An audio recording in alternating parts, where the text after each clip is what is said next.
In today's video, I'm going to teach you how to change Z and Y on your keyboard in Windows 11. This is a common issue, especially for those who may have accidentally switched keyboard layouts. By following these steps, you can quickly revert to your preferred layout and enjoy a seamless typing experience. Let's get started. First, look at the bottom right corner of your taskbar next to the clock. Here you will see a language abbreviation like ENG or DEU. This indicator shows which keyboard layout is currently active. If you notice that the letters are not where they should be, it may be because your layout has changed. Keeping an eye on this area is essential as it provides a quick reference to your current settings. A simple glance can save you from confusion while typing.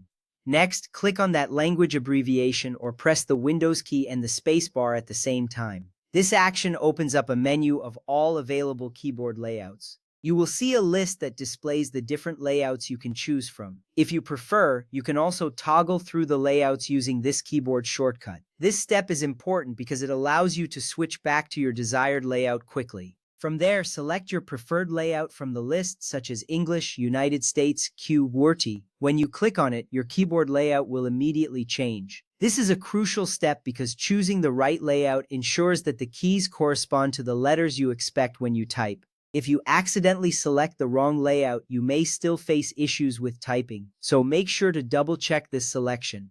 After that, take a moment to test your keyboard. Open a text editor or any application where you can type. Press the Z and Y keys to confirm they are now functioning correctly. This testing step is vital because it verifies that the changes you made were successful. If everything is working as intended, you can proceed with confidence in your typing.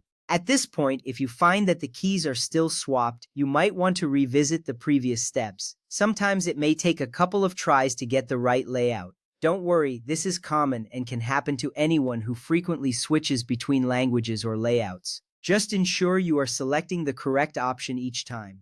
Finally, remember that switching keyboard layouts can impact your workflow. If you often find yourself changing between different languages, you might want to consider setting a default layout in your settings. This makes it easier and saves you time in the long run. In summary, changing Z and Y on your keyboard in Windows 11 is a straightforward process. By checking the taskbar, selecting the right layout, and testing your keys, you can quickly resolve any issues. If you follow these steps carefully, you will find that your keyboard functions just as you expect. Thank you for watching and happy typing!